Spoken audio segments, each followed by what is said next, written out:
Hello बच्चों, स्वागत है आपका एक नए वीडियो में। और आज के इस वीडियो में हम लोग स्टार्ट करने जा रहे हैं बीएससी सेकेंड सेमेस्टर की यूट्यूब पे आपकी क्लासेस। ठीक है, तो सेकेंड सेमेस्टर जो बच्चे फर्स्ट सेमेस्टर से सेकेंड सेमेस्टर में आ रहे हैं, सबसे पहले उनको बहुत बहुत कॉन्ग्रेचुलेशन।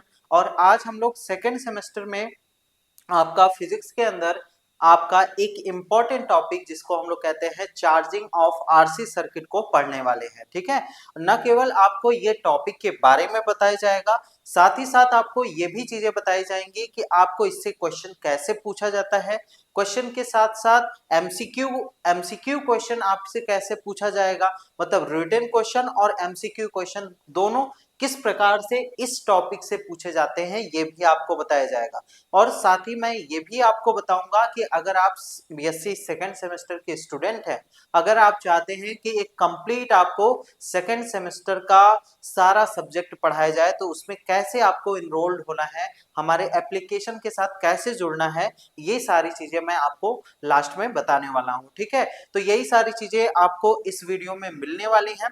और साथ ही साथ अगर आपका इस वीडियो से रिलेटेड कोई भी डाउट रहता है तो आप इस वीडियो के कमेंट बॉक्स में आप आकर पूछ सकते हैं। ठीक है, और साथ ही साथ और भी टॉपिक्स के वीडियो, जैसे कुछ आप चाहते हैं कि जैसे आरएल सर्किट जो होता है, इसके बारे में अगर जानना चाहते हैं तो इसको कहाँ से पढ़ना है, इसके भी बारे में मैं आपको बताने वाला हूँ। यूट्यूब पे आप फ्री में कैसे कुछ टॉपिक्स को पढ़ सकते हैं, इंपॉर्टेंट टॉपिक्स को पढ़ सकते हैं। ठीक है, तो चलिए हम अपने वीडियो को स्टार्ट करते हैं। तो बीएससी सेकेंड सेमेस्टर फिजिक्स के अंदर और चार्जिंग ऑफ आरसी सर्किट पढ़ने वाले हैं, जो कि यूनिट नंबर 5th का मतलब पार्ट बी फिजिक्स जो है। आपको पता ही होगा कि पार्ट बी फिजिक्स मैं ही कवर करवाता हूं, और पार्ट बी फिजिक्स में यूनिट नंबर 5th का आज आपका लेक्चर नंबर फर्स्ट होने वाला है। ठीक है, इस लेक्चर में हम लोग चार्जिंग ऑफ आरसी सर्किट को पढ़ेंगे अच्छे से। उससे पहले मैं आपको कुछ बेसिक बातें भी बताने वाला हूं कि इस यूनिट को चूंकि हम लोग स्टार्ट करने जा रहे हैं तो पूरे इस यूनिट का एक ओवरव्यू मैं आपको दूंगा, और जो जो इंपॉर्टेंट चीजें रहेंगी, जो बेसिक चीजें रहेंगी, उनको भी एक बार रिकॉल करूंगा। ठीक है, तो चलिए हम अपने लेक्चर को स्टार्ट करते हैं। और सबसे पहले हम लोग देखते हैं कि यूनिट जो आपका पार्ट बी फिजिक्स का नाम क्या है। पार्ट बी फिजिक्स को हम लोग क्या बोलते हैं, circuit fundamental and semiconductor devices. Circuit fundamental and semiconductor devices.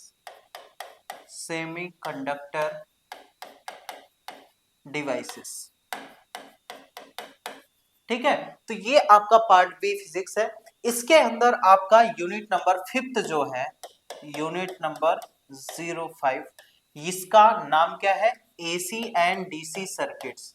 AC and DC circuits, तो एसी एंड डीसी सर्किट्स को के एक इंपॉर्टेंट टॉपिक को हम लोग डिस्कस करने वाले हैं। तो एसी और डीसी सर्किट्स को जानने से पहले, मतलब एसी और डीसी के बारे में थोड़ा सा डिस्कस कर लेते हैं। तो आपको पता होगा कि एसी का जो फुल फॉर्म होता है वो उसको हम लोग क्या बोलते हैं, अल्टरनेटिंग करंट बोलते हैं। और डीसी का जो फुल फॉर्म होता है उसको हम लोग क्या बोलते हैं, डायरेक्ट करंट बोलते हैं। तो एक अल्टरनेटिंग करंट क्या होता है, अल्टरनेटिंग करंट को आप किस प्रकार से डिफाइन करोगे। तो मैं देखिए, जो भी चीजें मैं बताऊंगा आपको हिंदी और इंग्लिश दोनों में आपको बताते चलूंगा। ठीक है, कुछ चीजें जो रहेंगी, जैसे एक बार मैंने आपको बता दिया कि हाँ, आपका आपका जो कैपेसिटर है उसको संधारित्र कहते हैं। ठीक है, तो जैसे एक बार मैंने आपको ये चीजें बता दी तो उसको बार बार मैं नहीं बताऊंगा। ठीक है, तो एक बार मैं आपको सारी चीजें हिंदी में भी बता दूंगा, जिससे आपको आगे आने वाले क्लास में अगर वो वर्ड यूज हो रहा है तो उसका मतलब आपको पता हो जाना चाहिए। ठीक है, तो इसमें तो हम लोग बात कर रहे थे एसी अल्टरनेटिंग करंट के बारे में। तो अल्टरनेटिंग करंट को आप कैसे बता सकते हैं, अल्टरनेटिंग करंट क्या होता है, एक ऐसा करंट जो अपने अपनी वैल्यू को, अपने मैग्नीट्यूड को, अपने परिमाण को, अपनी संख्या को लगातार बदलता रहता है। क्या होता है अल्टरनेटिंग करंट, एक ऐसा करंट जो कि क्या करे, अपनी वैल्यू को, अपनी संख्या को, जो उसके पास वैल्यू है, जैसे मेरे पास मेरे पास जो वैल्यू है, जैसे मैं कह सकता हूँ कि जैसे मेरा 60 केजी वेट है, तो यहाँ पे 60 जो है, जो मेरा नंबर है, वो वैल्यू लगातार अगर बदल रही है, ठीक है, एक ऐसा करंट जो वैल्यू को लगातार बदल रहा हो, और जिसका करंट का वैल्यू लगातार बदल रहा हो, और वो अपने डायरेक्शन को पीरियोडिकली चेंज कर रहा हो, ठीक है, मतलब एक पीरियड ऑफ टाइम में कभी आपका पॉजिटिव है, कभी आपका निगेटिव है, तो इस तरीके के जो करंट होते हैं उसको हम लोग क्या बोलते हैं, अल्टरनेटिंग करंट बोलते हैं, ठीक है। इसी तरीके से डायरेक्ट करंट क्या होता है, डायरेक्ट करंट में जो आपका करंट फ्लो होता है वो लगभग कांस्टेंट फ्लो होता है, ठीक है, ये आपका डायरेक्शन को चेंज नहीं करते हैं, ठीक है। तो यहाँ पे एसी और डीसी के बारे में थोड़ी बहुत आपको यहाँ पे जानकारी मिल गई। यहाँ पे एसी और डीसी, यहाँ पे मैग्नीट्यूड आपका समय के साथ लगातार चेंज होता रहेगा। यहाँ पे ये आपका करंट है, ये आपका टाइम है, तो करंट का मैग्नीट्यूड आपका हमेशा ये इस तरीके से चेंज होता रहेगा। आप देख रहे हैं करंट की वैल्यू 0 से फिर यहाँ मैक्सिमम तक गई, फिर नीचे आई, फिर यहाँ पे 0 पे आई, फिर उसके बाद दूसरे डायरेक्शन में, ये पॉजिटिव डायरेक्शन है, ये निगेटिव डायरेक्शन, ये पॉजिटिव डायरेक्शन, ये निगेटिव डायरेक्शन, तो लगातार पीरियोडिकली अपने टाइम को भी चेंज कर रही है, सॉरी डायरेक्शन को भी चेंज कर रही है, और साथ ही साथ इसका मैग्नीट्यूड भी लगातार बदलता जा रहा है, ठीक है। तो ये हो गया अल्टरनेटिंग करंट।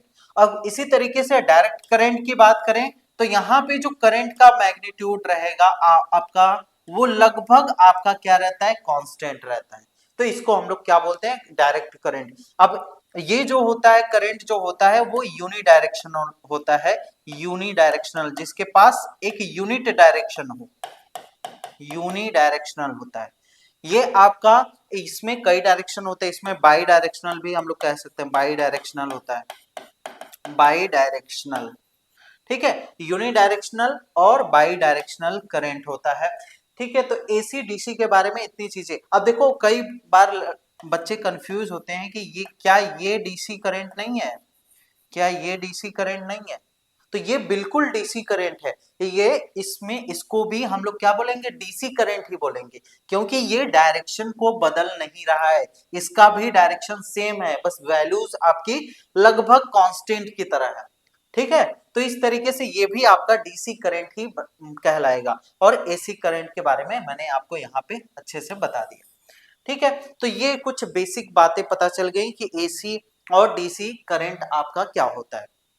अब बात करते हैं एसी और डीसी सर्किट्स। अब एसी सर्किट और डीसी सर्किट्स को क्यों पढ़ना इंपॉर्टेंट है, क्योंकि हम रियल लाइफ में जितने भी सर्किट्स देखते हैं वो आपके या तो एसी पे वर्क करते हैं, अल्टरनेटिंग करंट के साथ वर्क करते हैं, और या तो आपका किस पे वर्क करते हैं, डायरेक्ट करंट पे। डायरेक्ट करंट पे कौन कौन सी चीजें वर्क करती हैं, जैसे चार्जर हो गया, ठीक है। आपका एसी जो हो गया वो अल्टरनेटिंग करंट पे वर्क करता है, जो हमारे घरों में वायरिंग होती है वो कौन सी करंट आती है, वहां पे अल्टरनेटिंग करंट आती है, ठीक है। तो ये चीजें आपके एसी और डीसी। अब यहाँ पे एसी और डीसी का सोर्स क्या होता है, इसको कहां से हम लोग बनाते हैं, तो एसी जो है वो आपके बड़े बड़े पावर प्लांट से बनता है, ठीक है। जैसे हो गया एसी जनरेटर, एसी जनरेटर, जो जनरेटर आप आसपास देखते हैं वो क्या करता है, अल्टरनेटिंग करंट को जनरेट करता है।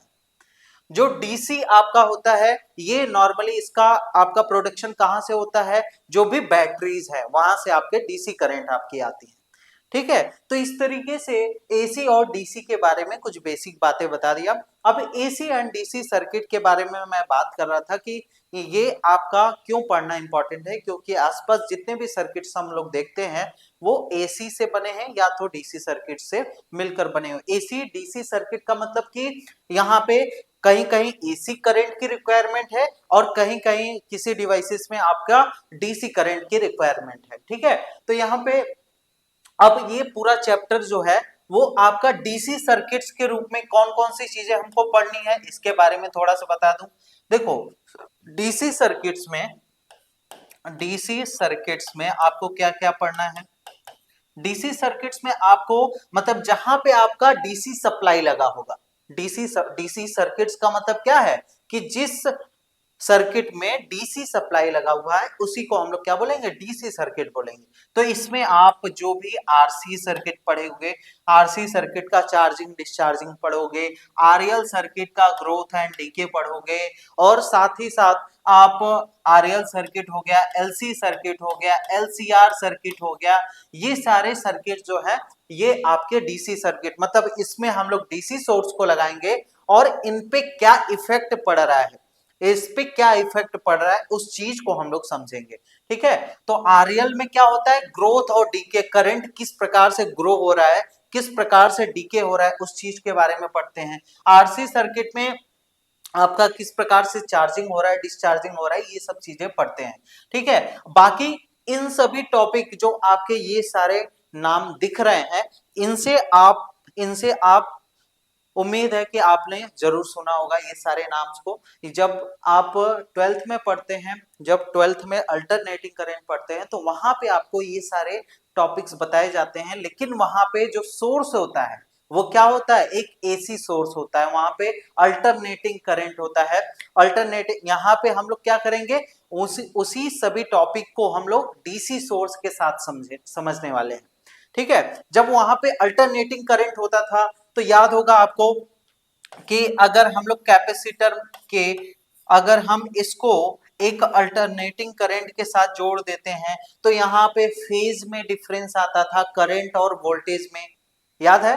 ठीक है, जैसे ये एक रेसिस्टर है, रेसिस्टर को हम लोग जब एक अल्टरनेटिंग करंट को साथ जोड़ते थे तो यहाँ पे क्या होता था, जो करंट रहता था वो maximum E naught by R के रूप में फ्लो होता था, यहाँ पे इसके अक्रॉस जो करंट है, और यहाँ पे आपका ई नॉट बाई आर के बराबर होता था। और ये जो आपका जो करंट होता है आई नॉट और जो ई नॉट होता है, ये दोनों सेम फेज में होते हैं, मतलब इन दोनों के बीच में कोई भी फेज डिफरेंस नहीं होता है, मतलब इनके एंगल दोनों के सेम होते हैं।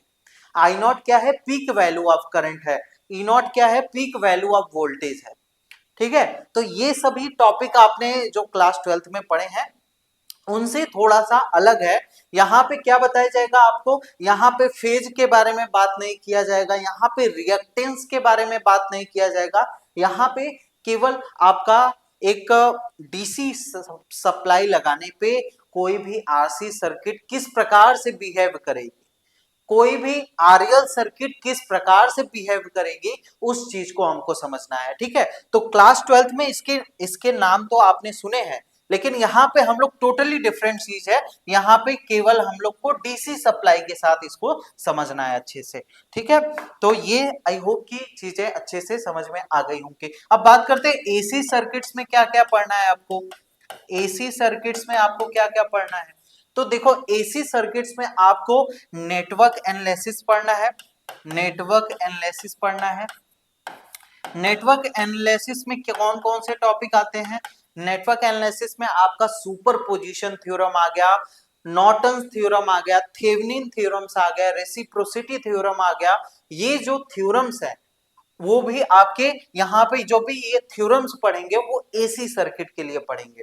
अब एसी सर्किट के लिए इसकी इंपॉर्टेंस, मतलब क्यों हम लोग एसी सर्किट के लिए इसको पढ़ते हैं, क्योंकि एसी सर्किट का कैलकुलेशन जो होता है वो वैसे ही कॉम्प्लेक्स होता है, क्योंकि वहां पे जो करंट होता है वो आपका जो करंट होता है वहां पे फेज एंगल देखना पड़ता है, वहां पे रिएक्टेंस देखना पड़ता है, इसलिए यहाँ पे जो नेटवर्क एनालिसिस पढ़ते हैं, जब हम लोग को कई आपके जो आपका हार्ड, मतलब हम लोग कह रहे हैं कि कोई कॉम्प्लेक्स सर्किट अगर आ गया, कॉम्प्लेक्स सर्किट में अगर कैलकुलेशन करना रहता है तो हम ये सारी जो थ्योरम्स पढ़ेंगे, सुपरपोजिशन, नॉर्टन्स और आपके थेवेनिन्स थ्योरम, ये सारे थ्योरम्स का यूज करते हैं उसमें।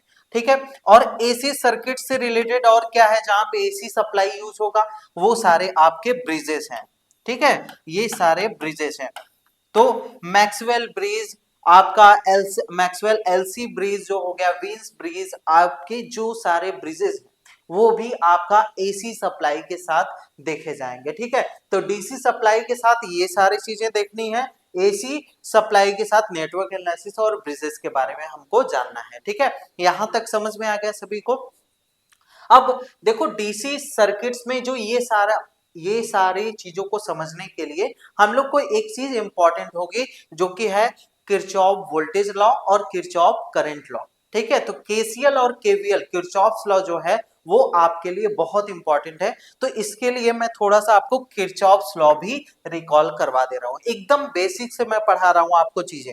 ठीक है, और हाँ, इस टाइप के वीडियो में बनाने में बहुत ज्यादा मेहनत लगती है, तो जो भी आपको वीडियोस कैसा लग रहा है, पढ़ने के बाद चीजें समझ में आ रही है कि नहीं, वो कमेंट बॉक्स में आप जरूर बताया करिए। ठीक है, चलो, तो हम लोग जानते हैं किरचॉफ्स लॉ के बारे में। किरचॉफ्स लॉ,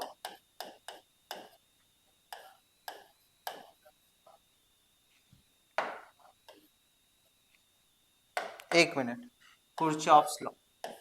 ठीक है, किरचॉफ्स लॉ आपके दो लॉ होते हैं इसमें। एक पहला होता है केसीएल, जिसको हम लोग क्या बोलते हैं, किरचॉफ्स करंट लॉ बोलते हैं। एक होता है केवीएल, किरचॉफ्स वोल्टेज लॉ।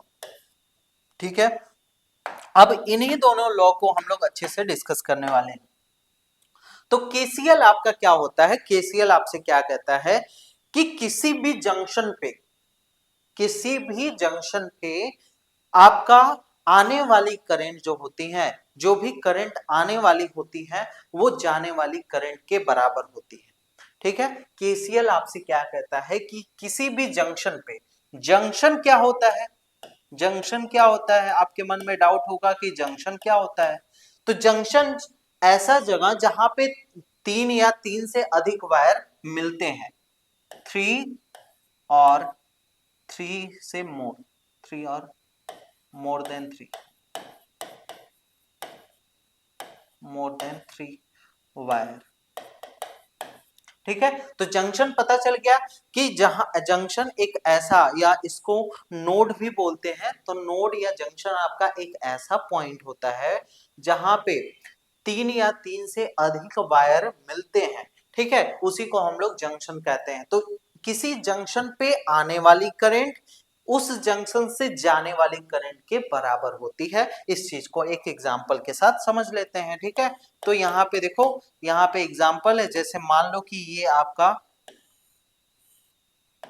ये जंक्शन है, ये जंक्शन ही इसको बोलेंगे ना, जंक्शन। क्यों इसको जंक्शन बोलेंगे, क्योंकि तीन वायर है। देखो, एक वायर ये है, एक वायर ये है, एक वायर ये। ठीक है, तो यहाँ पे अगर मान लो कि I1 है करंट, इसमें करंट आपका फ्लो हो रहा है, I2 करंट फ्लो हो रहा है, और यहाँ पे आपका करंट जो है I4 आपका I3 ट्रेवल कर रहा है। ठीक है, तो किसी जंक्शन पे आने वाली करंट जो होंगी उनका algebraic sum I1 plus I2, आने वाली करंट का एडिशन वहां से जाने वाली करंट के एडिशन के बराबर होगी। ठीक है, तो ये हो गया यहाँ पे इस तरीके से। तो इसी तरीके से एक क्वेश्चन अगर मैं दूं आपको कि मान लो कि ये आपका, एक मिनट फिर से बनाना पड़ेगा।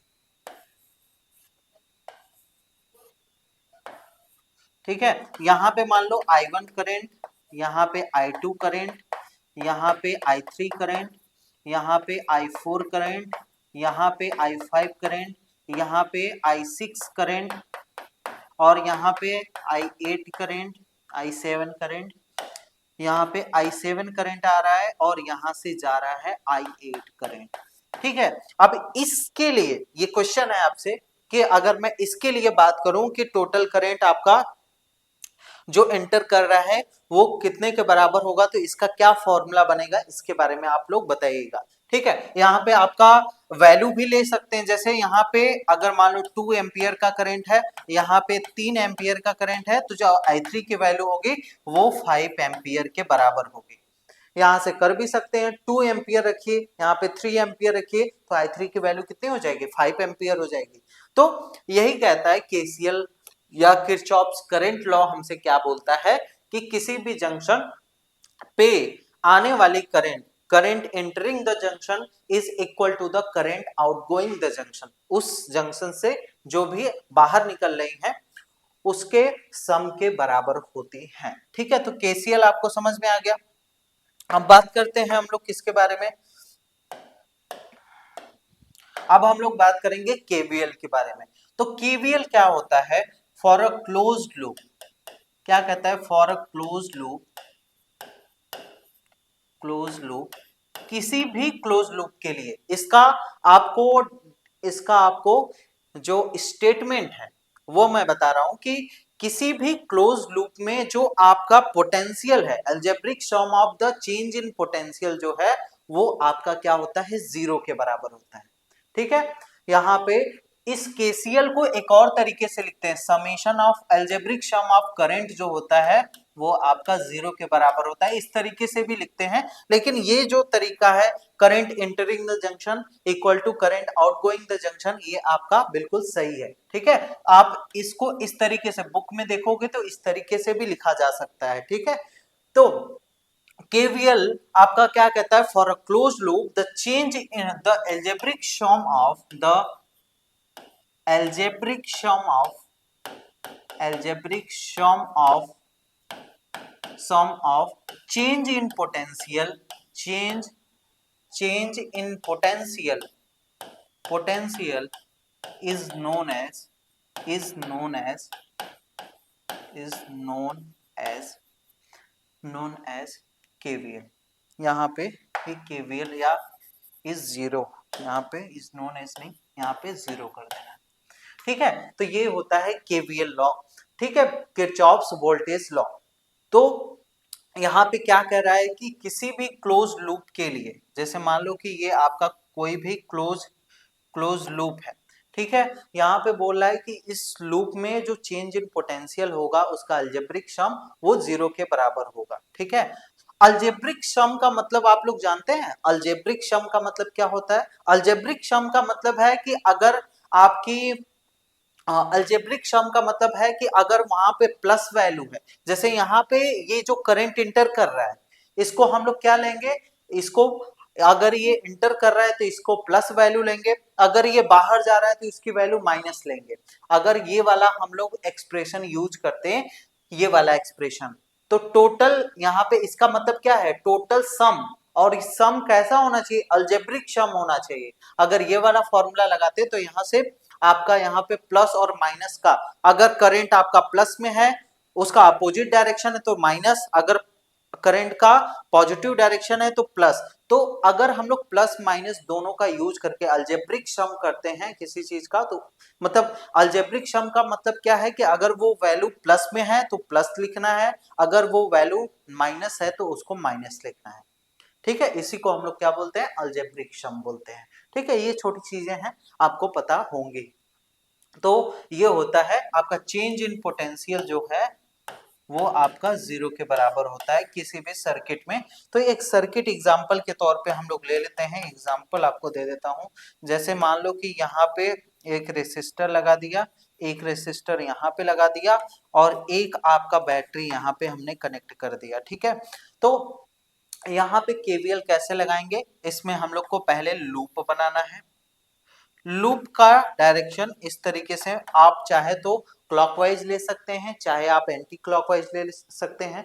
तो मैं आपको केवीएल को पूरा डिटेल में नहीं बता रहा हूं, बस आपको ये चीजें पता चल जाए, आपको वो चीजें रिकॉल हो जाए, क्योंकि ये चीजें आपने बहुत अच्छे से पढ़ी है। अगर नहीं भी पढ़ी है तो मैं इतना आपको बता दे रहा हूं कि जो आपको आगे टॉपिक समझने में कोई भी दिक्कत ना हो।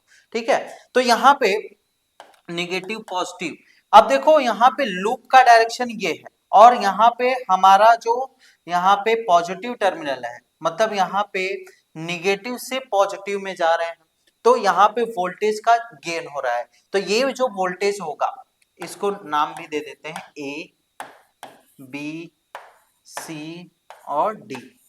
ठीक है, ए बी सी डी। देखो अब यहाँ पे मैंने कहा कि चेंज इन पोटेंशियल आपका जीरो के बराबर होगा।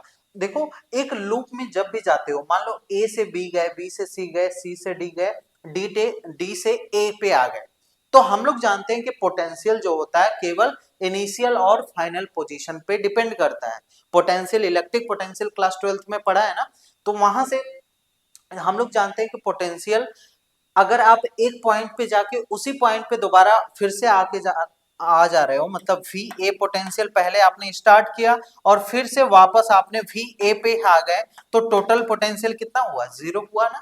तो चेंज इन पोटेंशियल यहाँ पे 0 हो गया। तो वही चीज यहाँ पे बताया जा रहा है। अब देखो यहाँ पे केवीएल कैसे अप्लाई होगा। यहाँ पे जब भी हम लोग का पाथ का डायरेक्शन ये है और यहां से हम लोग निगेटिव से पॉजिटिव में जा रहे हैं, मतलब वोल्टेज का जब गेन होगा तो हम लोग को क्या लेना है, प्लस में वैल्यू। मान लो यहाँ का वोल्टेज V ले लेते हैं, तो ये आपका प्लस V होगा, ठीक है। वहीं पे अगर मान लो ये पॉजिटिव निगेटिव है, ये पॉजिटिव निगेटिव, बैटरी का पॉजिटिव निगेटिव है और आपका पाथ का डायरेक्शन ये है, पाथ का डायरेक्शन ये है, तब उस समय आपको इसकी वैल्यू क्या लेनी पड़ेगी, निगेटिव लेनी पड़ेगी। ये सारी चीजें आपको बताई गई होंगी, ठीक है। अब देखो यहाँ पे निगेटिव से पॉजिटिव में जा रहे हैं, पाथ का डायरेक्शन कहाँ है, निगेटिव से पॉजिटिव, तो मतलब प्लस लेंगे।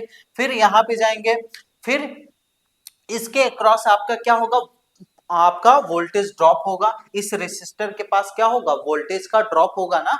रेसिस्टर क्या करेगा, कुछ ना कुछ हमारे करंट को रोकेगा, और करंट को रोकेगा मतलब वोल्टेज का यहाँ पे कुछ ना कुछ, यहाँ पे वोल्टेज यहाँ पे ड्रॉप हो जाएगा। तो यहाँ से पाथ का डायरेक्शन ये है और यहाँ से आप इस डायरेक्शन में जा रहे हो, पाथ आपका ये है, तो यहाँ पे इसके लिए हम लोग क्या लेते हैं, IR माइनस में लेते हैं, ठीक है। इसी तरीके से यहाँ पे आएंगे तो ये पाथ का डायरेक्शन, आप यहाँ से यहाँ तक जा रहे हो, ये भी आपको माइनस में ही वोल्टेज का क्या हो रहा है, ड्रॉप हो रहा है। इसको प्लस साइन लेते हैं, निगेटिव, ये प्लस साइन, ये निगेटिव, तो प्लस से माइनस में जा रहे हैं, बड़े पोटेंशियल से छोटे पोटेंशियल पे जा रहे हैं, तो पोटेंशियल का ड्रॉप हो रहा है। यहाँ पे पोटेंशियल का ड्रॉप हो रहा है तो यहाँ पे माइनस हो जाएगा, तो इक्वल टू ये आपका 0 के बराबर, मतलब जो टोटल चेंज इन पोटेंशियल है वो 0 के बराबर रहेगा, ठीक है। तो इस तरीके से केवीएल और केसीएल थोड़ा सा आपको आना चाहिए, और इतना अगर आपको यहां तक क्लियर है तो आपको अब टॉपिक समझने में, जो भी टॉपिक आपका, चाहे आरएल आए, चाहे आपका एलसीआर सर्किट आए, चाहे आपका आरसी सर्किट आए, कोई भी सर्किट समझने में दिक्कत नहीं होगी, ठीक है। तो केवीएल और केसीएल आप थोड़ा सा रिवाइज कर लीजिए, यहाँ पे मैंने मैक्सिमम चीजें आपको अच्छे से बता ही दी, ठीक है। तो इस तरीके से ये आपकी बेसिक बातें हो गई, ठीक है। अब हम लोग स्टार्ट करते हैं अपना टॉपिक, जो कि है आरसी सर्किट।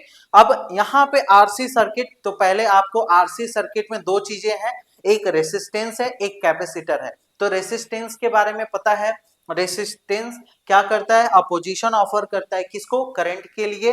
कैपेसिटर क्या करता है, किसी भी चार्ज को स्टोर करता है, और जो कैपेसिटर के पास जो चार्ज रहता है उसको अगर निकालना है तो Q इक्वल टू फॉर्मूला क्या होता है, ठीक है। यहाँ पे कैपेसिटर के लिए फॉर्मूला आपका क्या होता है, कैपेसिटर क्या करता है, चार्ज को स्टोर करता है। तो चार्ज कितना स्टोर हुआ इसको निकालने के लिए Q इक्वल टू CV करते हैं।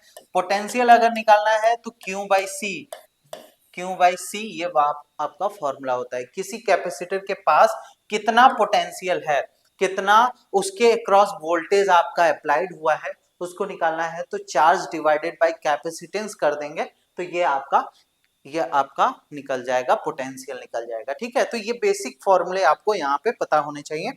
चलिए अब हम लोग यहाँ पे स्टार्ट करते हैं इसको समझना अच्छे से, ठीक है।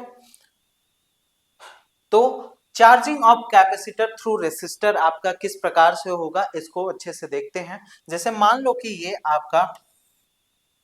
आपको आरसी सर्किट बनाना है, तो एक रेसिस्टेंस लेना होगा, एक कैपेसिटर लेना होगा, एक की लेना होगा, और एक बैटरी के साथ उसको कनेक्ट कर देना है, ठीक है। तो सीरीज में एक रेसिस्टर ले लीजिए, रेसिस्टर के बाद एक कैपेसिटर लगा दीजिए यहाँ पे, कैपेसिटर के बाद एक यहाँ पे बैटरी लगा दीजिए, बैटरी के बाद एक की लगा दीजिए यहाँ पे, ठीक है, ठीक। तो यहाँ पे इस तरीके से ये आपका पूरा आपका सर्किट आपका होना चाहिए, ठीक है। और इस एक्सपेरिमेंट को आप अपने घर पे भी कर सकते हैं, ठीक है, बिल्कुल इजी सा एक्सपेरिमेंट है। आप क्या करिए, यहाँ पे कोई भी बैटरी ले लीजिएगा, 9 वोल्ट की बैटरी, और यहाँ पे कोई एलईडी बल्ब ले लीजिएगा, और एक उसके साथ कैपेसिटर लगा दीजिएगा, ठीक है। कुछ माइक्रोफैरेड का एक कैपेसिटर लगा दीजिएगा। अब वहां पे जब उस सर्किट को ऑब्जर्व करेंगे तो जैसा मैं अभी बताने वाला हूं कि ये सर्किट बिहेव करेगी, सेम वही बिहेवियर आपको वहां पे भी देखने को मिलेगा। या आपको क्या कर सकते हैं, यूट्यूब पे आप टाइप करिएगा आरसी सर्किट आपका एक्सपेरिमेंट, इस तरीके से सर्च करिएगा, आपके पास एक एक्सपेरिमेंट आएगा जहां पे आपको दिखेगा कि आरसी सर्किट में जो बल्ब है पहले तेजी से ग्लो करेगी, फिर उसके बाद धीरे धीरे उसका ग्लो जो होगा वो गायब हो जाएगा। वो क्यों हो रहा है, वो ये चीजें आपको यहाँ पे पता चलेंगी। ठीक है, तो यहाँ पे हमने सीरीज कॉम्बिनेशन में कैपेसिटर, रेसिस्टर और एक बैटरी को कनेक्ट कर दिया। इसका पोटेंशियल V है और यहाँ पे एक की हमने रख दिया है, ये की है आपका, और यहाँ पे रेसिस्टर है, ये इसका कैपेसिटेंस C है। ठीक, तो अब इस सर्किट को ऑब्जर्व करना स्टार्ट करते हैं। जब चार्जिंग कब होगा कैपेसिटर का, जैसे ही मैं की को प्रेस करूंगा, जैसे ही की को बंद करूंगा, जैसे ही सर्किट क्लोज होगी, वैसे ही आपका कैपेसिटर का चार्जिंग शुरू हो जाएगा। लेकिन यहाँ पे एक इंपॉर्टेंट चीज आता है, तो अब इस सर्किट को ऑब्जर्व करना शुरू करते हैं कि क्या क्या चीजें यहाँ पे हो रही हैं। ठीक है, अब इस सर्किट को हम लोग ऑब्जर्व करेंगे। ठीक, तो जैसे ही सर्किट को आप क्लोज करोगे, जैसे ही सर्किट को क्लोज करोगे, एक मिनट देखो, तो t इक्वल टू 0 पे, t इक्वल टू 0 पे जैसे ही सर्किट को, जैसे ही की को प्रेस किया, मतलब उसी इंस्टेंट ऑफ टाइम पे हम इस सर्किट को ऑब्जर्व करना चाह रहे हैं कि इसमें क्या क्या चेंजेस हो रहे होंगे। ठीक है, यहाँ पे करंट कैसा है, कैपेसिटर के पास वोल्टेज कितना है, ये सारी चीजें हम लोग देखेंगे। तो यहाँ पे जैसे ही t इक्वल टू 0 पे आप सर्किट को ऑब्जर्व करोगे, तो उस समय जो कैपेसिटर होगा जस्ट आपका चार्ज होना शुरू होगा। मतलब स्टार्टिंग में t इक्वल टू 0 पे उसके ऊपर कोई भी चार्ज नहीं होगा। t इक्वल टू 0 पे चार्ज ऑन कैपेसिटर कितना है, चार्ज ऑन कैपेसिटर, कैपेसिटर के अक्रॉस कितना चार्ज है आपका, Q जो है वो 0। ठीक है, स्टार्टिंग टाइम में यही तो होगा ना कि t इक्वल टू 0 पे कैपेसिटर अभी चार्ज होना स्टार्ट हो रहा है, स्टार्ट हो रहा है, मतलब स्टार्टिंग में उसके ऊपर कोई भी चार्ज नहीं। ठीक है, तो Q यहाँ पे 0 होगा। पोटेंशियल कितना होगा, पोटेंशियल कितना होगा कैपेसिटर के पास, potential across capacitor, across capacitor, capacitor के अक्रॉस जो पोटेंशियल है इसको हम लोग VC से दिखा रहे हैं। ठीक है, कैपेसिटर अक्रॉस पोटेंशियल का मतलब कि यहाँ पे कितना वोल्टेज आपका अप्लाइड है। ठीक है, ये कैपेसिटर आप अच्छे से बना लीजिए, ये तो बैटरी लग रहा है। ठीक है, तो इस तरीके से यहाँ पे पोटेंशियल अक्रॉस कैपेसिटर जो होगा, क्योंकि इसके ऊपर चार्ज 0 है, जब चार्ज ही किसी कैपेसिटर पे चार्ज 0 है, मतलब उसके अक्रॉस जो पोटेंशियल है ये भी आपका क्या है, 0 के बराबर। दो चीजें समझ में आ गई। हम इस सर्किट को t इक्वल टू 0 पे ऑब्जर्व कर रहे हैं, तो उस समय क्या क्या चीजें हमको पता चल रही है, मैं उसको लाइन बाय लाइन लिख रहा हूं। ठीक है, तो चार्ज अक्रॉस कैपेसिटर 0 है, पोटेंशियल अक्रॉस कैपेसिटर 0 होगा उस समय। अब देखते हैं जो करंट अक्रॉस रेसिस्टर, क्योंकि यहाँ पे दो चीजें हैं, एक रेसिस्टर भी है, तो करंट अक्रॉस रेसिस्टर, जो भी रेसिस्टर के क्रॉस जो करंट होगा उस समय क्या होगा, मैक्सिमम करंट होगा। क्योंकि यहाँ पे जब भी वोल्टेज हमने अप्लाई किया तो करंट यहां से फ्लो करना चाहेगा, और सारा करंट, क्योंकि उस t इक्वल टू 0 टाइम पे कैपेसिटर पे कोई भी चार्ज नहीं है, तो सारा वोल्टेज आपका कहां पे जाएगा, सबसे पहले सारा वोल्टेज इस रेसिस्टर पे अप्लाई होगा, और ये रेसिस्टर क्या करेगा, जब इस पे मैक्सिमम वोल्टेज अप्लाई होगा तो यहाँ पे मैक्सिमम करंट भी आपका फ्लो होगा, तो उस समय इसके पास मैक्सिमम करंट होगा। आई नॉट को क्या बोलते हैं, maximum, max value of current. I not आपका क्या होगा, V बाई आर के बराबर होगा।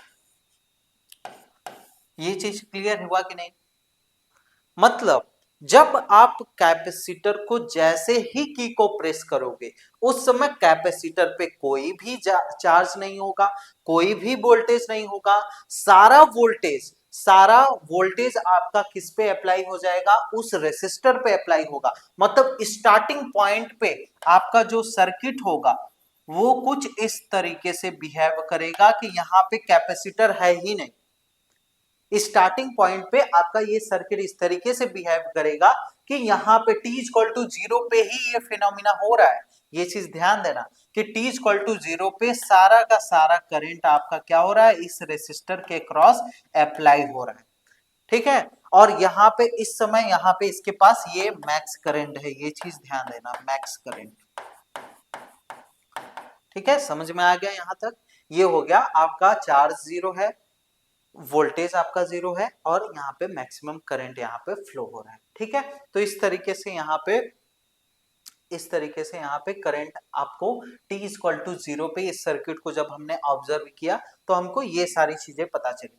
अब देखते हैं t इक्वल टू इनफाइनाइट पे, जब आपका t इनफाइनाइट हो जाए, जब टाइम बहुत ज्यादा बीत जाएगा, तब इस सर्किट में क्या देखने को मिलेगा उस चीज को हम लोग देखते हैं। तो t इक्वल टू इनफाइनाइट पे और इसी के बीच का t इक्वल टू टी पे क्या होने वाला है, कितना करंट होगा, उसी चीज को हम लोग आगे प्रूफ करके भी देखेंगे। तो t इक्वल टू इनफाइनाइट पे क्या होगा, इस चीज को हम लोग समझते हैं। जब आपका बहुत ज्यादा टाइम बीत जाएगा तो उस समय कैपेसिटर क्या होगा, कैपेसिटर आपका फुल्ली चार्ज्ड हो जाएगा। कैपेसिटर क्या हो जाएगा, फुल्ली चार्ज्ड हो जाएगा। कैपेसिटर फुल्ली चार्ज्ड मतलब मैक्सिमम चार्ज इसके पास यहाँ पे इस कैपेसिटर प्लेट्स पे आ जाएंगे। तो यहाँ पे Q naught equal to CV आपका यहाँ पे जो मैक्सिमम चार्ज है यहाँ पे आ जाएगा। इसको क्या बोलते हैं, मैक्स चार्ज। इसको हम लोग Q नॉट से दिखाते हैं। ठीक है, अब आगे क्या होगा, पहला आपको पता चल गया।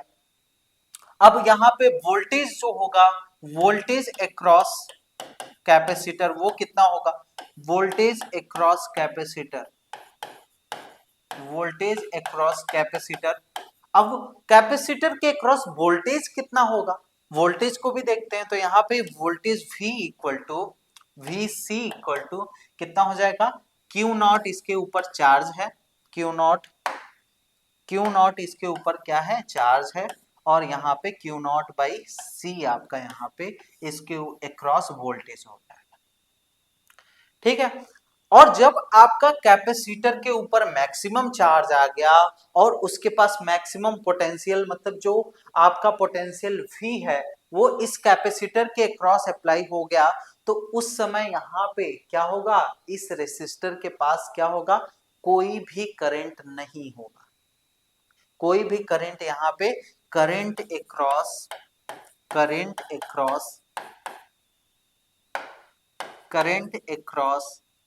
रेसिस्टर जो होगा वो आपका क्या हो जाएगा, रेसिस्टर बिकम्स जीरो। मतलब रेसिस्टर के क्रॉस जो करंट होगा I इनफाइनाइट पे, जो करंट होगा वो आपका जीरो हो जाएगा। ठीक है, तो समझ में आ गया कि यहाँ पे इनफाइनाइट पे आपका क्या होगा, जब आप कई टाइम तक मान लीजिए इस सर्किट को आपने लगा के छोड़ दिया, कुछ समय तक आपने इनफाइनाइट टाइम तक छोड़ दिया, तो उसमें देखने को क्या मिलेगा आपको कि ये कैपेसिटर फुल चार्ज हो चुका है और यहाँ पे रेसिस्टर के अक्रॉस कोई भी करंट आपका फ्लो नहीं होगा। क्यों नहीं फ्लो होगा, क्योंकि इसका जो पोटेंशियल है V, जो पोटेंशियल है, ये जो पोटेंशियल है ये VC के पोटेंशियल के बराबर हो गया। क्या हो गया है, ये जो पोटेंशियल है, आप जानते हो कि करंट क्यों फ्लो करता है, जब आपका पोटेंशियल डिफरेंस होता है तभी आपका करंट फ्लो करता है। जब इस सर्किट में इसका पोटेंशियल दोनों सेम हो जाएंगे तो यहाँ पे क्यों करंट फ्लो होगा, कोई करंट नहीं फ्लो होगा। इसलिए यहाँ पे इस सर्किट में करंट फ्लो करना बंद कर जाएगी, किस समय, जब t आपका इनफाइनाइट होगा। तो समझ में आया, जब t इक्वल टू 0 है तो आपके पास ये कंडीशंस है, t जब इनफाइनाइट है तो आपके पास ये कंडीशंस है। अब हम लोग देखेंगे कि अगर t इक्वल टू टी पे हम इस सर्किट को देखते हैं तो हमको क्या क्या चीजें मिलती हैं, हमारे पास इसके ऊपर कितना चार्ज होगा उसका क्या फॉर्मूला होता है, और चार्ज के साथ साथ करंट कितना होगा उसका क्या फॉर्मूला होता है, इसी चीज को हम लोग प्रूफ करेंगे। ठीक है, तो t इक्वल टू टी पे हम लोग इस सर्किट को थोड़ा सा हम लोग समझ लेते हैं। तो देखो now we observe this circuit at T equal to T. तो इस सर्किट को मैं फिर से यहाँ पे देखो ड्रॉ कर दे रहा हूँ। ये रेसिस्टेंस, ये कैपेसिटर, यहाँ पे एक बैटरी लगाइए और यहाँ पे की को लगा दीजिए। अब की तो आपका क्लोज है ही, क्योंकि t इक्वल टू टी पे हम इस सर्किट को ऑब्जर्व कर रहे हैं। तो जैसे ही टाइम आपका बीतता जाएगा t इक्वल टू टी पे, आपका क्या होगा, इस कैपेसिटर प्लेट यहां से आपका करंट कम होता जाएगा और इसके ऊपर चार्ज क्या हो जाएगा, बढ़ता जाएगा। बहुत इंपॉर्टेंट लाइन है, चार्ज जैसे जैसे बढ़ेगा, इसको बॉक्स में लिख लीजिएगा, चार्ज जैसे जैसे बढ़ेगा कैपेसिटर प्लेट्स पे, वैसे वैसे करंट जो होगा वो डिक्रीज करता जाएगा। कहाँ, रेसिस्टर के क्रॉस। ठीक है, ये आपका इंपॉर्टेंट लाइन है, मतलब चार्ज बढ़ेगा तो आपका करंट क्या हो जाएगा, कम होता जाएगा। ठीक है, तो इस तरीके से जो आपका यहाँ पे t इक्वल टू टी पे क्या होगा, at any instant of time the voltage from the source causes current to flow through the resistor. Current जो सोर्स होगा वो क्या करेगा, यहां से करंट को फ्लो करवाएगा रेसिस्टर के through capacitor. As the current flow into the capacitor, charge start accumulating on the plates of the capacitor. Charge क्या होगा, इस प्लेट पे जमा होना शुरू हो जाएंगे। इधर से पॉजिटिव चार्ज गया, क्योंकि ये करंट का डायरेक्शन है, तो पॉजिटिव चार्ज आपका इस तरीके से इस तरीके से इस तरीके से यहां से जाएगा, इस प्लेट पे एक्यूमुलेट हो जाएगा। ठीक है, इसी तरीके से फिर और ज्यादा चार्जेस आएंगे, यहाँ पे एक्यूमुलेट होते जाएंगे। ठीक है, यहाँ पे जितना चार्ज आपका पॉजिटिव आएगा उतना ही निगेटिव चार्ज इस साइड आ जाएगा। ठीक है, तो चार्ज इस पे एक्यूमुलेट होना शुरू हो जाएंगे और जो वोल्टेज अक्रॉस आपका कैपेसिटर होगा वो कितना होगा, V equal to Q by C के बराबर होगा। इसको आप स्मॉल क्यू बाई सी या कैपिटल क्यू बाई सी से भी दिखा सकते हो, कोई दिक्कत नहीं है। तो यहाँ पे अगर कैपिटल क्यू करोगे तो यहाँ पे कैपिटल क्यू नॉट कर लेना। ठीक है, तो यहाँ पे भी थोड़ा सा चेंज कर लो, यहाँ पे Q not capital Q not कर लेना। ठीक है, इसको भी कैपिटल क्यू नॉट कर लेना, इसको भी कैपिटल क्यू नॉट कर लेना। ठीक है, तो इस तरीके से यहाँ पे आपको ये ध्यान देना है। अब वोल्टेज अक्रॉस, अब हम लोग जान रहे हैं कि जैसे जैसे आपका पोटेंशियल किसका, कैपेसिटर का पोटेंशियल जैसे जैसे बढ़ता जा रहा है, वैसे वैसे इसके अक्रॉस जो है करंट आपका कम होता जा रहा है। जब किसी चीज का करंट कम हो रहा है तो इसका मतलब है कि वहां पे वोल्टेज भी तो कम हो रहा है, कह सकते हैं ना, क्योंकि आप ओम्स लॉ से जानते हैं कि V directly proportional to I। ठीक है, तो जैसे जैसे यहाँ पे करंट डिक्रीज करता जा रहा है, वैसे वैसे आपका वोल्टेज भी तो डिक्रीज करेगा। तो यहाँ पे पोटेंशियल, आपका पोटेंशियल मतलब कि यहाँ का वोल्टेज, कैपेसिटर के क्रॉस वोल्टेज आपका बढ़ रहा है और रेसिस्टर के पास वोल्टेज कम हो रहा है। मतलब रेसिस्टर क्या कर रहा है, एज द कैपेसिटर, यहाँ पे देखो the resistor control the rate at which the capacitor charges. Capacitor के चार्ज होने का रेट जो है वो कौन कंट्रोल कर रहा है, ये आपका रेसिस्टर कंट्रोल कर रहा है। कैसे, यहाँ पे as the capacitor the voltage across the capacitor increase, potential difference across the resistor जो है वो डिक्रीज करता जा रहा है। Due to the reduction in potential difference across the resistor the current decreases from max to zero. Current जो है वो मैक्सिमम से जीरो की तरफ जा रहा है। ठीक है, स्टार्टिंग में t इक्वल टू जीरो पे रेसिस्टर के पास कितना करंट था, मैक्सिमम। फिर उसके बाद इनफाइनाइट पे जो आपका करंट था वो कितना हो गया, जीरो। मतलब करंट आपका मैक्सिमम से जीरो की तरफ बढ़ रहा है। ठीक है, ये कह सकते हैं ना।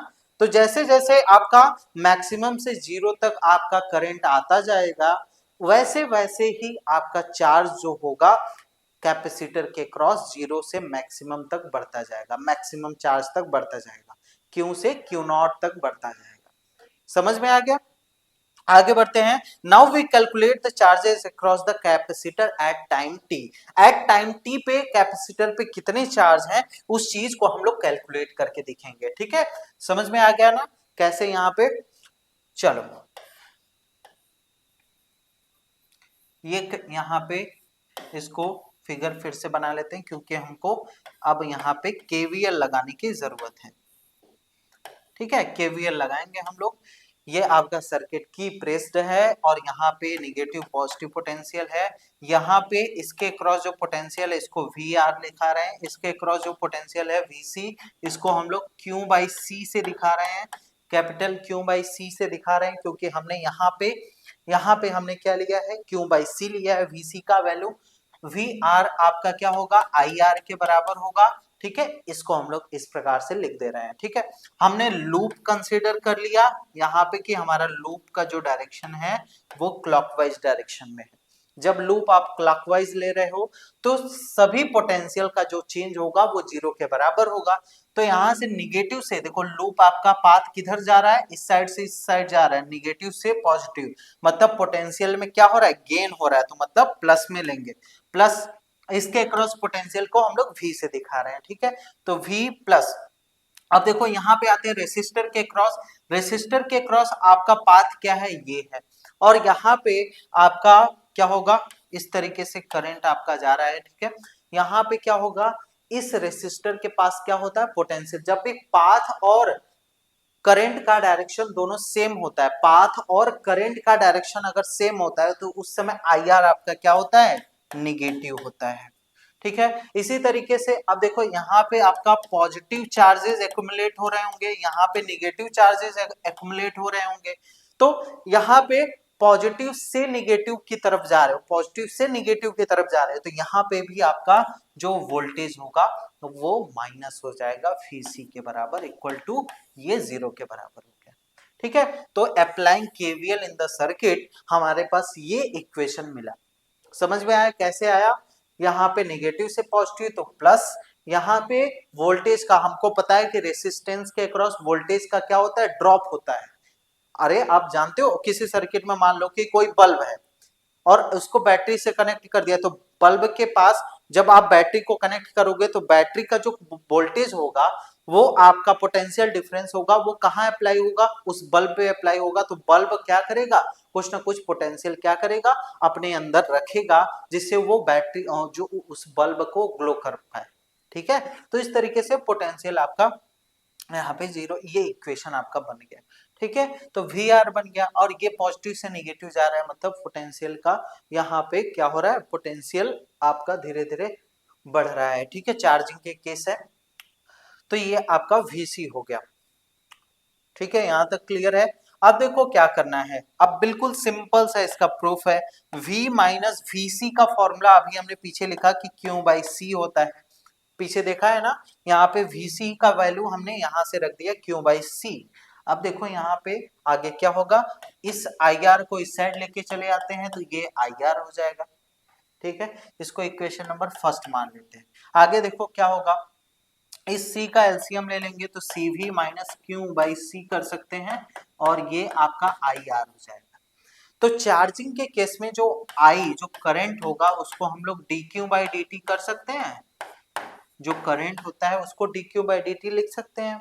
तो यहाँ पे हम लोग क्या कर दें, CV minus Q/C equal to dQ/dt, capital Q ले रहे हैं ना, तो dQ/dt इंटू R हो जाएगा। अब R आपका, क्योंकि ये T के रेस्पेक्ट में डिफरेंशिएशन है तो R को मैं इस साइड लिख लेता हूँ।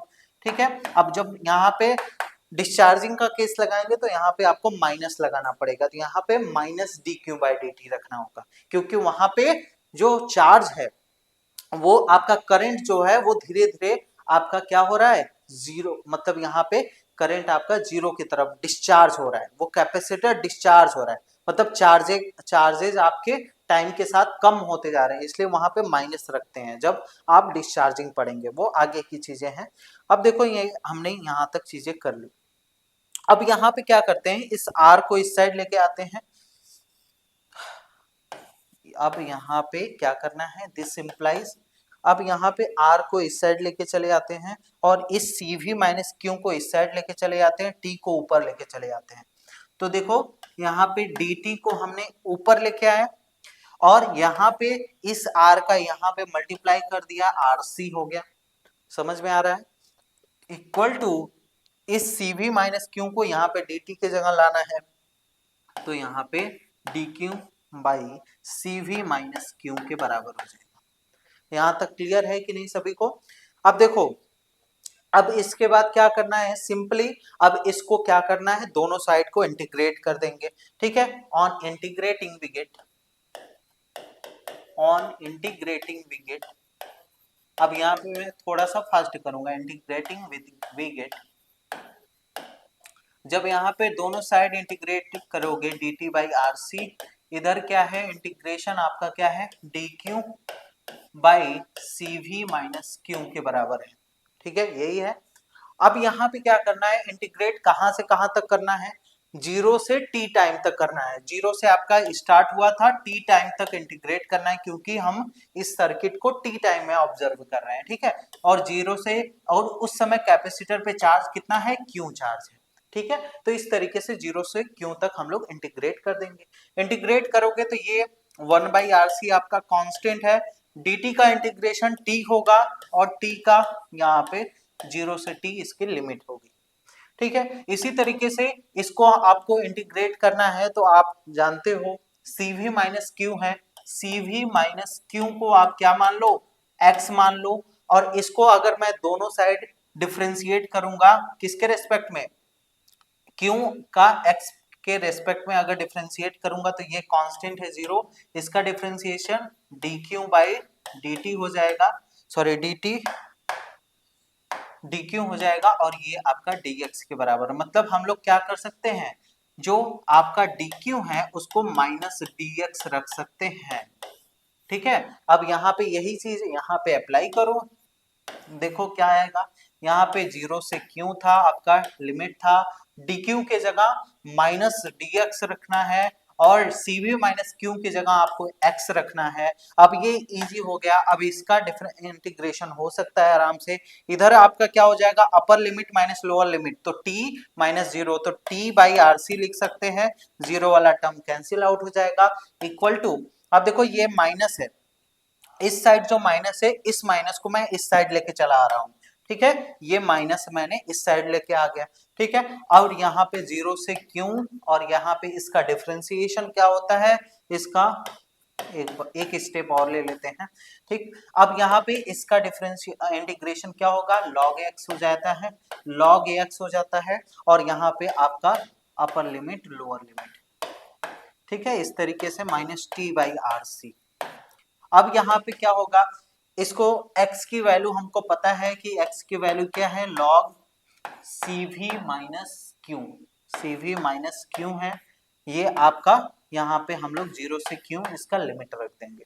ठीक है, अब देखो आगे थोड़ा सा सॉल्व करते हैं, minus T by R C इधर है, टी बाई आर सी, यहाँ पे upper limit minus lower limit रखोगे तो क्या आ जाएगा, यहाँ पे log cv, और यहाँ पे अपर लिमिट क्या है, माइनस क्यू रख दोगे, और यहाँ पे माइनस माइनस लोअर लिमिट क्या है, 0, क्यू के पास 0 रख दोगे तो क्या आ जाएगा, log cv आ जाएगा। ठीक है, इस तरीके से आ गया। अब देखो minus T by R C को हम लोग क्या लिख सकते हैं, log cv minus Q by cv लिख सकते हैं। log a minus log b को log a बाई b लिखते हैं, उसी फॉर्मूले से मैंने यहाँ पे लिख दिया। अब इस log को इस साइड लेके आएंगे तो a एक्सपोनेंशियल फॉर्म में कन्वर्ट हो जाएगा, तो e to the power t by R C हो जाएगा। ठीक, तो यहाँ पे cv बाई cv कर दे माइनस क्यू बाई cv, ये स्टेप कैसे हुआ, हमने ये जो एलसीएम है वो दोनों के नीचे लिख दिया। ठीक है, इस तरीके से, तो cv से cv कैंसिल आउट हो जाएगा, तो e to the power minus T by R C equal to कितना आ गया, 1 बाई क्यू बाई cv आ गया। ठीक है, आगे बढ़ते हैं। अब इस e to the power t minus R C को इस साइड और q बाई cv को इस साइड लिख लेते हैं, तो क्या आ जाएगा, q बाई cv आ जाएगा, और ये 1 minus e to the power minus t by R C आ जाएगा। यहां तक क्लियर है। अब देखो Q इक्वल टू आपका क्या फॉर्मूला बना, Q equal to CV 1 minus E to the power minus T by R C आ गया। ठीक है, ये आपका टोटल चार्ज आ जाएगा उस टाइम t में, किस टाइम में, t equal to T time में उस कैपेसिटर के पास कितना चार्ज होगा, इतने के बराबर होगा। और ये जो CV है वो CV आपका क्या है, CV आपका क्या है, मैक्सिमम चार्ज को दिखा रहा है, क्या दिखा रहा है, मैक्सिमम चार्ज को दिखा रहा है। ठीक है, तो CV आपका जो होगा वो Q नॉट के बराबर हो जाएगा। ठीक है, मैक्सिमम चार्ज का फॉर्मूला मैंने स्टार्टिंग में ही बताया कि CV के बराबर होता है। ठीक, तो यहाँ पे Q equal to Q naught 1 minus E to the power minus T by R C, आपका ये आपका चार्ज आ जाएगा उस टाइम टी में, किसके ऊपर, कैपेसिटर प्लेट्स के ऊपर, इतना चार्ज आ जाएगा। ठीक है, तो समझ में आ गया यहां तक चीजें। अब यहाँ पे इतना चार्ज आ गया, तो यहां से हमको एक चीज तो पता चल गई कि जो वो चार्ज आपका एक्युमुलेट हो रहा है कैपेसिटर के ऊपर, वो कैसा हो रहा है, वो एक्सपोनेंशियल फॉर्म में हो रहा है। मतलब इस तरीके से एक एक्सपोनेंशियल ग्राफ, मतलब चार्ज आपका किस तरीके से इंक्रीज कर रहा है, आपका पहले चार्ज कितना था, 0 चार्ज से उठ के ये आपका इस प्रकार से बढ़ रहा है, इस प्रकार से आपका एक्सपोनेंशियल ग्राफ आना चाहिए। ठीक है, तो ये पूरा टोटल चार्ज निकल गया उस टाइम टी में। तो यहाँ पे Q नॉट आपका मैक्स चार्ज है, पॉसिबल चार्ज, यहाँ पे देखिए इस स्टेप को मैं हटा देता हूँ। ठीक है, अब इसमें कुछ इंपॉर्टेंट पॉइंट्स होते हैं। पहला पॉइंट है, देखो टाउ सी जो है RC के बराबर होता है। जो टाउ सी हमने रखा, जो अभी पीछे फॉर्मूला आया था उसमें जो RC है उसको मैंने टाउ सी के बराबर रख दिया, और उसी टाउ सी को ही हम लोग क्या बोलते हैं, कैपेसिटिव टाइम कांस्टेंट बोलते हैं। अब ये कैपेसिटिव टाइम कांस्टेंट होता क्या है, ये बेसिकली हमको किसके बारे में बताता है, ये चीज मैं आपको यहाँ पे बताने की कोशिश कर रहा हूँ। ठीक है, तो हमने क्या कर दिया, टाउ सी की वैल्यू यहाँ पे जहां पे RC था वहां पे हमने क्या रख दिया, RC की वैल्यू टाउ सी के बराबर रख दिया। तो यहाँ पे Q equal to 1 minus E to the power minus T by tau C आ गया।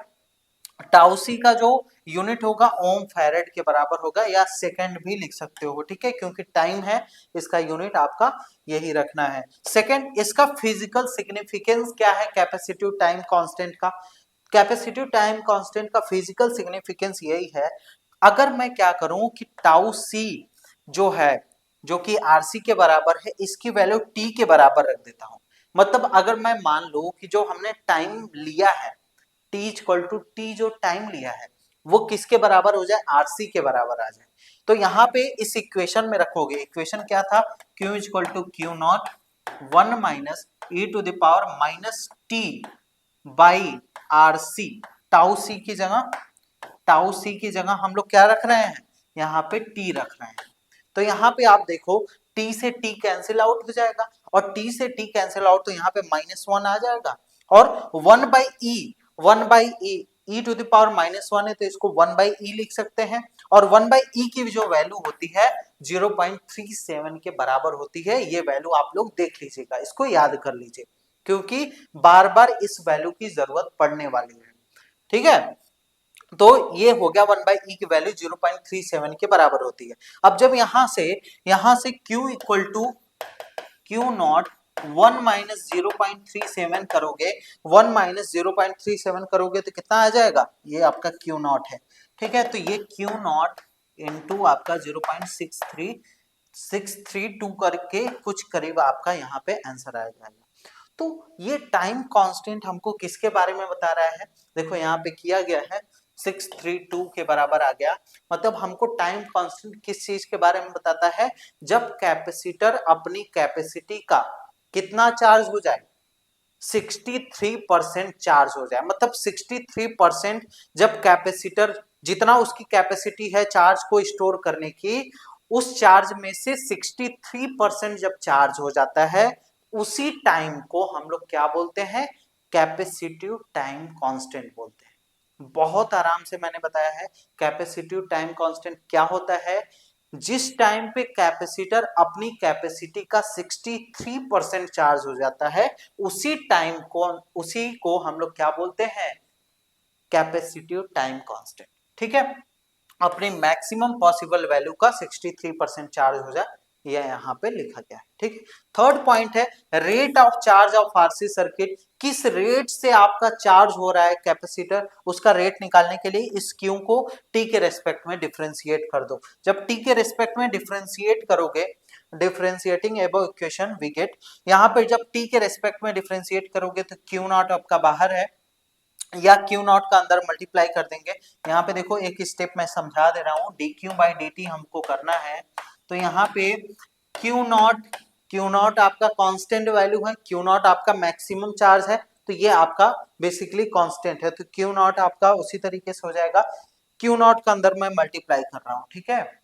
तो क्यू नॉट को रहने देते हैं बाहर, इसका डिफरेंशिएशन जीरो हो जाएगा, वन का डिफरेंशिएशन जीरो हो जाएगा टाइम के रिस्पेक्ट में, इसका डिफरेंशिएशन क्या हो जाएगा, e टू द पावर, यहाँ पे माइनस है, e to the power minus T by R C, और इसको यहाँ पे एक मिनट, यहाँ पे इसको हटाना पड़ेगा, यहाँ पे ये आपका मल्टीप्लाई में है, यहाँ पे मल्टीप्लाई में कितना आ जाएगा, माइनस वन बाई टी का डिफरेंशिएशन क्या हो जाएगा, वन हो जाएगा, तो वन बाई टाउ सी आपका आ जाएगा, ठीक है। ये यहाँ तक समझ में आ गया। अब ये देखो माइनस माइनस मिलके क्या हो जाएंगे प्लस, और ये बाहर क्यू नॉट यहाँ पे मल्टीप्लाई हो जाएगा, तो यहाँ पे वन बाई टाउ सी होगा, वन बाई टाउ सी। तो यहाँ से हमको पता चला कि जो D Q by d T है, जो rate of change of charge है, वो किसके इनवर्सली प्रोपोर्शनल है, किसके, टाइम कांस्टेंट के इनवर्सली प्रोपोर्शनल है। जब टाइम कांस्टेंट के इनवर्सली प्रोपोर्शनल है, इसका मतलब ये है कि अगर किसी कैपेसिटर का टाइम कांस्टेंट ज्यादा है, इसका मतलब ये है कि वो ज्यादा टाइम लेंगे चार्ज होने में, कैपेसिटर फुल्ली चार्ज होने में बहुत ज्यादा समय लेगा। किसी कैपेसिटर का टाइम कांस्टेंट कम होने से क्या मतलब है कि जो उस पे चार्ज एक्युमुलेट होंगे वो बहुत तेजी से होंगे, इस चीज को यहाँ पे बताया जा रहा है, ठीक है। तो टाइम कांस्टेंट के बारे में देखो, rate of growth of charge आपको यहां से पता चल गया, ये आपका इनवर्सली प्रोपोर्शनल है, और इसका जो ग्राफ बनता है ये आपका इस तरीके से बनता है चार्जिंग। और जब ये 63% मतलब कैपेसिटर जितनी अपनी मैक्सिमम वैल्यू होती है चार्ज की, उसके 63% मान लो मैंने यहाँ पे मान लिया, वही वैल्यू क्या कहलाती है, यही आपका क्या कहलाएगा, टाइम कांस्टेंट कहलाएगा। इसी को हम लोग t इक्वल टू टाउ सी के बराबर रखेंगे, इसी टाइम को हम लोग क्या बोलेंगे, t इक्वल टू टाउ सी। क्या होता है, 0.632 होता है, 632 आप क्यू मैक्स का, जो क्यू मैक्स है उसका 0.632 मतलब 63% यहां से आपको समझ में आ गया होगा, ठीक है। अब देखो यहाँ पे लार्ज स्मॉल टाइम कांस्टेंट होने से क्या मतलब है, कैपेसिटर जल्दी चार्ज हो रहा है। मीडियम टाइम कांस्टेंट होने का क्या मतलब, थोड़ा सा और ज्यादा टाइम लेगा। लार्ज टाइम कांस्टेंट होने का मतलब क्या है कि कैपेसिटर बहुत धीरे धीरे चार्ज होगा, ठीक है। तो इस तरीके से देखो ये तीन ग्राफ से आपको पता चल रहा है। अब हम लोग देखते हैं एक और इंपॉर्टेंट चीज कि हमारा करंट कितना होगा। हमने चार्ज तो निकाल लिया कि उस सर्किट में करंट कितना होगा, उस टाइम पे कितना करंट होगा, तो 1 minus E to the power minus T by tau C आपका यहाँ पे फॉर्मूला था। इसी फॉर्मूले को टी के रेस्पेक्ट में डिफरेंशिएट करो, D Q by d T, Q not आपका कांस्टेंट रहेगा क्योंकि ये मैक्सिमम चार्ज है, तो यहाँ पे डिफरेंशिएट आपका, यहाँ पे इसका डिफरेंशिएशन जीरो हो जाएगा, e to the power minus T by R C का, टी बाई टाउ सी का differentiation t by tau C हो जाएगा, into t by tau C का minus T by tau C का differentiation minus one by tau C हो जाएगा, ठीक है। तो यहाँ पे d Q by d t equal to आपका कितना आ जाएगा, क्यू नॉट, और ये माइनस मिलके प्लस हो जाएंगे, और यहाँ पे क्या आ जाएगा, e to the power minus T by tau C, और यहाँ पे इस टाउ सी को मैं क्यू नॉट के नीचे लिख रहा हूँ, ठीक है, टाउ सी, ठीक है। अब टाउ क्यू नॉट जो होता है वो सी वी के बराबर होता है, मैक्सिमम चार्ज। अभी फॉर्मूला पीछे बताया था, टाउ सी क्या होता है, आर सी के बराबर होता है, आपने पीछे देखा ही है, ये आपका टाइम कांस्टेंट होता है। यहाँ से C कैंसिल आउट हो गया, और dq बाई dt को हम लोग क्या बोलते हैं, rate of change of charge क्या होता है, करंट होता है। तो यहाँ पे current I equal to v by R आपका यहाँ पे आ जाएगा, e to the power minus T by R C आ जाएगा, या टाउ सी लिख दीजिए डायरेक्ट, ठीक है। और V बाई आर आपका क्या है, ये मैक्सिमम करंट को शो कर रहा है। मैक्सिमम करंट को कैसे दिखाते हैं, पीछे बताया कि I नॉट से दिखाते हैं, T बाई टाउ सी के बराबर है। तो करंट का जो ग्राफ होगा वो आपका कुछ इस तरीके से यहाँ पे होगा, और यहाँ पे अगर मैं टाउ सी रख रहा हूं, तो यहाँ पे टाइम कांस्टेंट का क्या मतलब है कि टाइम कांस्टेंट अगर मैं t इक्वल टू टाउ सी रख दूं, टाउ सी की वैल्यू t के बराबर रख दूं, तो यहाँ पे कितना आ जाएगा, तो i इक्वल टू कितना आ जाएगा, I naught I naught e to the power minus T by t आ जाएगा, और यहाँ पे e equal to I naught e to the power -1 आ जाएगा, और e टू द पावर -1 मतलब आई नॉट इंटू 1/e होगा, और 1/e की वैल्यू 0.37 के बराबर होती है। ये मैंने अभी आपको बताया। तो यहाँ पे आई आपका 0.37 ऑफ मैक्सिमम, मतलब जब करंट आपका मैक्सिमम करंट का 0.37% होगा, क्योंकि करंट आपका मैक्सिमम से जीरो की तरफ आ रही है, तो मैक्सिमम करंट से जब 30% आपका क्या होगा, करंट क्या हो जाएगा, कम हो जाएगा, तो उसी वैल्यू को यहाँ पे ये टाइम कांस्टेंट आपका बता रहा है। ठीक है, तो यहाँ पे जब इसका ग्राफ आप बनाते हैं तो यहाँ पे मान लो ये मैक्सिमम करंट है आई नॉट। ठीक है, यहां से आपका ये आपका 30% मान लो यहाँ पे हो जाएगा। ठीक, तो 30% मतलब 0.37 ऑफ आई नॉट हो गया। इसी को हम लोग क्या बोलेंगे, ये आपका आई नॉट और टी के बीच में ग्राफ है, ये आपका टाइम कांस्टेंट यहाँ पे क्या है, टी इक्वल टू टाउ सी के बराबर है। ठीक है, समझ में आ गया ग्राफ। ये है पूरा ग्राफ के साथ एक्सप्लेनेशन इसका। अब यहाँ पे ये आपका चार्जिंग यहाँ पे कंप्लीट होता है। आई होप कि आपको अच्छे से समझ में आ गया होगा चार्जिंग कैसे होती है, इनिशियल कंडीशन क्या होता है, टी इक्वल टू 0 पे क्या होगा, टी इक्वल टू इनफाइनाइट पे क्या होगा, टी इक्वल टू टी पे आपको क्या क्या प्रोसेस होंगे, पॉइंट वाइज लिखा गया है यहाँ पे। और उसके बाद इसमें आपका कितना चार्ज आपका एक्युमुलेट होगा टी टाइम में, उसका फॉर्मूला मैंने यहाँ पे निकाल दिया। और यहाँ पे टाइम कांस्टेंट का मतलब क्या होता है यहाँ पे मैंने बता दिया।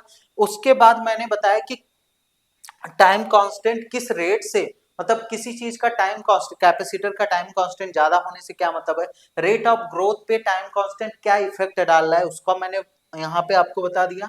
साथ ही साथ मैंने आपको बताया कि करंट, उस सर्किट में करंट कितना फ्लो होगा कितने टी टाइम में, उसको करंट को भी फॉर्मूला मैंने यहाँ पे निकाल के दिखा दिया। तो ये था पूरा चार्जिंग ऑफ कैपेसिटर।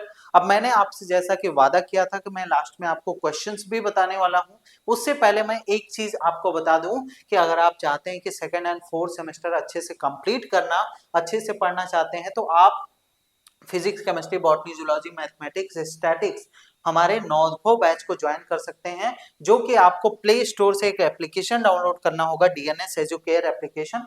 इस एप्लीकेशन में डाउनलोड करके नॉर्धो बैच को ज्वाइन हो जाइए। इसमें ज्वाइन होने के लिए मात्र 1250 रुपीज का आपको वन टाइम पेमेंट करना है। इस पेमेंट में आपको क्या मिलेगा, ऑनलाइन इसी प्रकार से इंटरेक्टिव क्लास मिलेगा, लाइव डाउट क्लास मिलेगा, क्लास का नोट्स और पीडीएफ मिलेगा आपको, और वन शॉट पीवाईक्यू रिवीजन भी आपको करवाया जाएगा। ठीक है, तो ये सारे इंपॉर्टेंट पॉइंट्स है। अगर आप इस कोर्स में एनरोल्ड होते हैं तो आपको 10% का डीएनएस 10 का कूपन कोड अगर यूज करेंगे तो 10% का एक्स्ट्रा डिस्काउंट भी आपको मिलने वाला है। तो आप लोग जल्दी जल्दी बैचेज में जुड़ जाइए और हम लोग अपनी अच्छे से पढ़ाई स्टार्ट कर देते हैं। इसी प्रकार से क्लासेस आपकी चलनी स्टार्ट हो गई हैं। ठीक है, तो अब बात करते हैं क्वेश्चंस के बारे में कि कैसे क्वेश्चंस आपसे आ सकते हैं। तो देखो, पहले दे देगा explain the charging of RC circuit with graph. तो आरसी सर्किट के बारे में जितनी चीजें मैंने आपको बताई हैं वो सारा एक्सप्लेन कर दीजिएगा। ये आपका लॉन्ग क्वेश्चन में अगर मान लो आ गया तब के लिए मैं बता रहा हूं। ठीक है, लॉन्ग क्वेश्चन अगर इस प्रकार से पूछेगा तो केवल थ्योरी आपको बता देना है। अगर मान लो शॉर्ट में ये क्वेश्चन आता है, तो शॉर्ट में ये क्वेश्चन आता है तो यहाँ पे क्या करना है, आरसी में चार्जिंग कैसे होता है बस केवल थ्योरी बतानी है। अगर आपको ये क्वेश्चन लॉन्ग में आता है तो लॉन्ग में क्या करना है, इस क्वेश्चन का ग्राफ के साथ आपको सारी चीजें बतानी पड़ेंगी प्रूफ के साथ। ठीक है, सेकंड क्वेश्चन है what do you mean by RC time constant या कैपेसिटिव टाइम कांस्टेंट। यहाँ पे लिख लो कैपेसिटिव टाइम कांस्टेंट का क्या मतलब होता है। तो कैपेसिटिव टाइम कांस्टेंट का मतलब क्या होता है, इसको यहाँ पे कैपेसिटिव टाइम कांस्टेंट से मतलब आप क्या समझते हो, मतलब जब कैपेसिटर अपने टोटल चार्ज का 63% चार्ज हो जाता है उसी टाइम को हम लोग क्या बोलते हैं, टाइम कांस्टेंट बोलते हैं। इसे लिख सकते हो इसको शॉर्ट में, ये क्वेश्चन आ सकता, वेरी शॉर्ट में आपको ये क्वेश्चन पूछा जा सकता है, पूछता ही है। ये सारे इंपॉर्टेंट है, ये ऐसे ही क्वेश्चन आपसे एग्जामिनेशन में पूछे ही जाते हैं। ठीक है, एमसीक्यू की बात करें तो पहले charge on capacitor after time is equal to the RC time constant, अगर आपका टाइम आरसी टाइम कांस्टेंट के इक्वल हो जाएगा तो उस समय कैपेसिटर के ऊपर चार्ज कितना होगा। तो यहाँ पे कुछ दे देगा क्यू नॉट 0.632 या पहला ऑप्शन, दूसरा ऑप्शन दे देगा 0.37 ऑफ क्यू नॉट, इसी तरीके से तीन चार ऑप्शन दे देगा। तो कौन सा ऑप्शन करेक्ट है, ये वाला ऑप्शन करेक्ट है।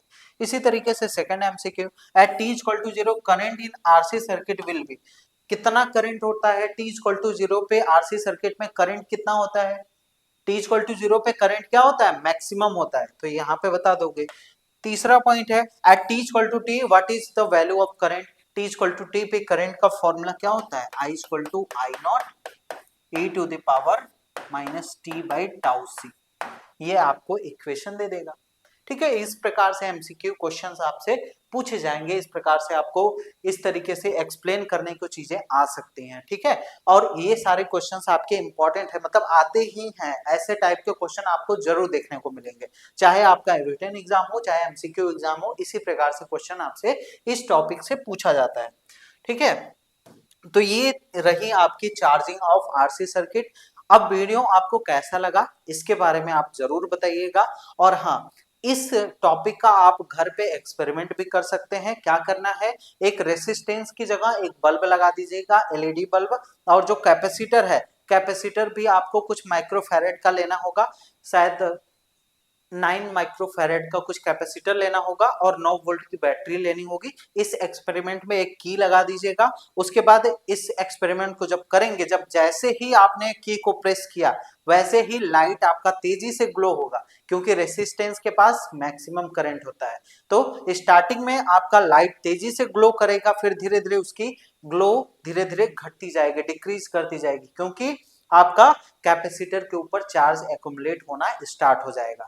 ठीक है, इनफाइनाइट टाइम में देखेंगे कि जो बैटरी होगी, सॉरी, जो आपका बल्ब होगा वो आपका बंद हो जाएगा और कैपेसिटर फुल्ली चार्ज हो जाएगा, और उस सर्किट में कोई भी करंट आपका फ्लो नहीं होगा। ठीक है, तो लास्ट में आपका करंट आपका उस सर्किट में जीरो हो जाएगा। क्यों जीरो हो जाएगा, क्योंकि पोटेंशियल आपका दोनों का, कैपेसिटर के पास और जो बैटरी का पोटेंशियल है, दोनों सेम हो जाएगा।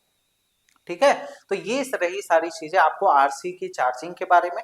अब मिलते हैं नेक्स्ट क्लास में और किसी इंपॉर्टेंट टॉपिक्स को लेकर। Thank you.